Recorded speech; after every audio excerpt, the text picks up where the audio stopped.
અંગ્રેજી શીખવાનો ડર છોડો. હરિપુરા પ્રાથમિક શાળાના શિક્ષકે અંગ્રેજી શીખવાને બનાવ્યું આસાન. વિદ્યાર્થીઓ સરળતાથી અંગ્રેજી શીખી શકે તે માટે માત્ર 130 શબ્દોનો એક ચાર્ટ બનાવ્યો.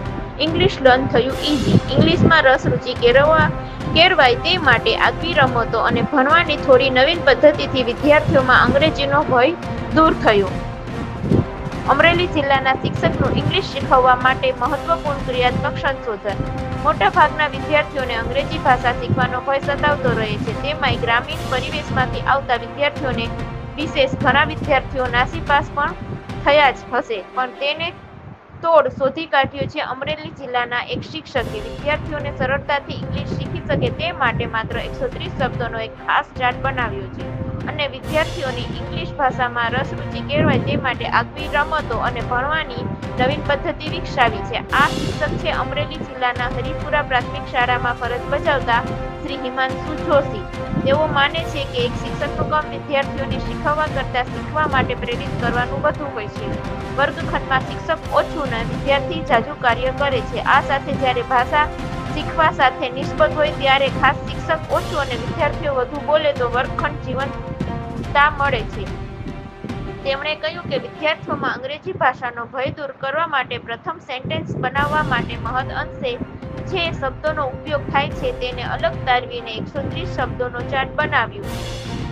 આ પૈકી વિદ્યાર્થીઓને દરરોજ માત્ર 2 જ શબ્દો પાકા કરવાના જેથી તેમને વધુ બોજરૂપ ન લાગે. આમ ઇંગ્લિશ ભાષાનું એકદમ પ્રાથમિક જ્ઞાન મેળવ્યા બાદ અંગ્રેજી ભાષાના મૂળાક્ષરો ઉપયોગ આધારિત આગવી રમતો દ્વારા તેમનું શબ્દ ભંડોળ વધારવામાં પણ સફળતા મળી. તેઓ ઉદાહરણ આપતા કહે છે કે જો વિદ્યાર્થીઓને વર્ગખંડની બહાર વૃક્ષ નીચે બેસીને ભણાવતા હોય ત્યારે વૃક્ષના દરેક ભાગ એટલે કે થડ, ડાળી, પાન વગેરે માટે ઇંગ્લિશમાં જે શબ્દો પ્રયોજાતા હોય તેની જાણકારી આપવી, એટલે કે પ્રત્યેક વસ્તુ નિહાળવાથી સરળતાથી વિદ્યાર્થીઓને યાદ પણ રહે છે. આ રીતે શિક્ષણ કાર્યથી વિદ્યાર્થીઓમાં અંગ્રેજી ભાષા પ્રત્યેનો ડર દૂર થયો છે. વિદ્યાર્થીઓ જાતે જ કહે છે કે અંગ્રેજીની ગેમ્સ રમીએ કાર વચ્ચેનો તફાવત સમજતા થયા છે. શિષ્ટ શબ્દો બોલવાની સાથે તેમના ભાષા કૌશલ્યમાં પણ નોંધપાત્ર સુધારો થયો છે. તેમણે કહ્યું કે ગુજરાત સરકાર પણ આ પ્રકારની એક્ટિવિટીઝ બેઝ શિક્ષણ પર ભાર આપી રહી છે. તાજેતરમાં જ બેકલેસ ડેની શરૂઆતથી આનંદ ઉમંગ બેવડાયો છે, જેથી શાળાકીય વાતાવરણ બદલાયું છે.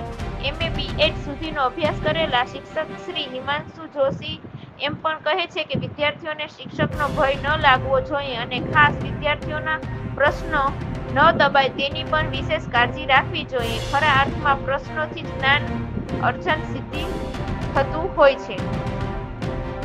શિક્ષક શ્રી હિમાંશુ જોશીને ઇંગ્લિશ શીખવવા માટેના આ ક્રિયાત્મક સંશોધન માટે તાજેતરમાં જ 5મી સપ્ટેમ્બર રાષ્ટ્રીય શિક્ષક દિવસની ઉજવણીના પ્રસંગે અમરેલી તાલુકાના શ્રેષ્ઠ શિક્ષકના સન્માનથી પણ નવાજવામાં આવ્યા છે. બ્યુરો ચીફ ઇલિયાસ કપાસી, અમરેલી.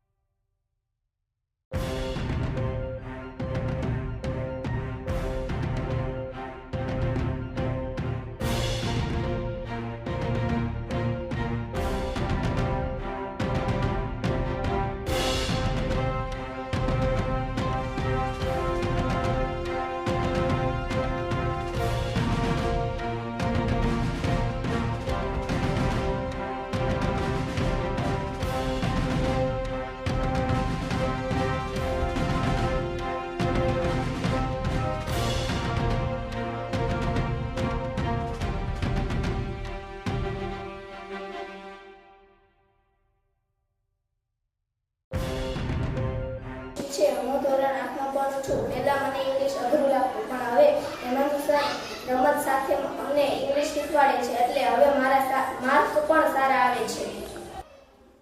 નમસ્કાર, હું જોશી હિમાંશુ હરિપુરા પ્રાથમિક શાળામાંથી બોલું છું. આપણે અંગ્રેજી શિક્ષણમાં જ્યારે બાળકોને વાંચતા લખવામાં ખૂબ મુશ્કેલી પડે ત્યારે મેં એના સોલ્યુશન રૂપે 130 સ્પેલિંગ એવા ઉપયોગમાં લીધા કે જે સ્પેલિંગ વારંવાર આપણા જીવનમાં આવે છે, જેવા કે I, we, you, his, it, conjunction, preposition વગેરે શબ્દો, અને એનું એક ટેમ્પલેટ બનાવ્યું અને બાળકોને છઠ્ઠા ધોરણમાં આપી દઉં અને રોજના 2 સ્પેલિંગ બાળકો પાકા કરીને આવે અને શ્રુત લેખનમાં લખે.